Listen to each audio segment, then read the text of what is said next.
Hello friends, welcome back to my channel. আমি পায়েল, আর আজ আপনাদের সামনে নিয়ে চলে এসেছি আরও একটি নতুন রান্না। আজকের রেসিপি হলো মাছের কাঁটা চচ্চড়ি। তো আমি এটা রুই মাছের মাথা দিয়ে বানাচ্ছি। আপনারা যে কোনো মাছের মাথা দিয়ে এটা বানিয়ে নিতে পারবেন। মাছের কাঁটা চচ্চড়ি বানানোর জন্য আমি প্রথমেই এখানে নিয়ে নিয়েছি মাছের মাথা। আমি এখানে দুটো মাছের মাথা নিয়েছি এবং মাঝখান দিয়ে কেটে নিয়েছি।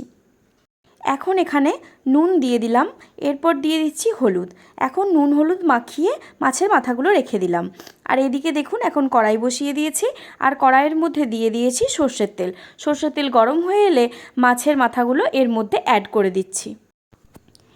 এরপর দেখুন, এগুলো উল্টে পাল্টে ভালোভাবে ভেজে নেব। গ্যাসের ফ্লেম এই সময় অবশ্যই লো করে রাখতে হবে, না হলে মাছের মাথাগুলো ওপর থেকে লাল লাল হয়ে যাবে, কিন্তু ভিতরগুলো ভালো করে ভাজা হবে না। তো আমি এখানে লো ফ্লেমে মাছের মাথাগুলো দেখুন সুন্দরভাবে ভেজে নিয়েছি।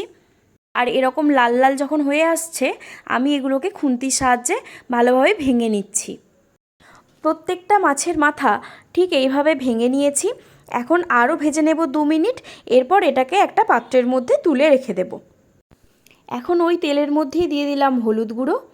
এরপর কেটে রাখা বেগুনগুলো এখানে অ্যাড করে দেব। দেখতেই পাচ্ছেন আমি বেগুনগুলো কিউব কিউব করে কেটে নিয়েছি। বেগুনগুলো তেলের মধ্যে বেশ 2 মিনিট মতো ভালোভাবে নেড়েচেড়ে নেওয়ার পর এখানে এখন অ্যাড করে দিচ্ছি নুন। স্বাদ মতো নুন দিয়ে দিলাম। এখন গ্যাস লো ফ্লেমে রেখে বেগুনগুলো একটু ভালোভাবে ভেজে নিচ্ছি, না হলে বেগুনগুলো ভালোভাবে সেদ্ধ হবে না। আর এখানে নিয়ে নিয়েছি পেঁয়াজ কুচি, আর এখানে রসুন থেতো করে নিয়েছি কাঁচা লঙ্কা। আমি এখানে 10 কোয়া মতো রসুন নিয়েছি। আর দেখুন, এখন বেগুনগুলো খুন্তি দিয়ে কেটে দেখলাম বেশ নরম হয়ে এসেছে। আর এখন আমি এখানে কুচিয়ে রাখা পেঁয়াজগুলো দিয়ে দিলাম। এখন খুন্তির সাহায্যে বেগুন আর পেঁয়াজ ভালোভাবে মিশিয়ে নিচ্ছি। দেখুন, কয়েক মিনিট ভাজার পর পেঁয়াজ আর বেগুন নরম হয়ে এসেছে। এখন আমি এখানে থেতো করে রাখা রসুন আর কাঁচা লঙ্কা দিয়ে দিলাম হলুদ গুঁড়ো 1 টিস্পুন, লঙ্কা গুঁড়ো 1 টিস্পুন। এখানে কিন্তু আর কোনো গুঁড়ো মশলা লাগবে না। এখন মশলাগুলো ভালোভাবে বেগুনের সঙ্গে মিশিয়ে নিলাম। এরপরে এখানে ভেজে রাখা মাছের মাথার টুকরোগুলো দিয়ে দিলাম। এখন বেশ কয়েক মিনিট মাছের মাথার সঙ্গে বেগুনগুলো ভালোভাবে মিশিয়ে কষিয়ে নেব।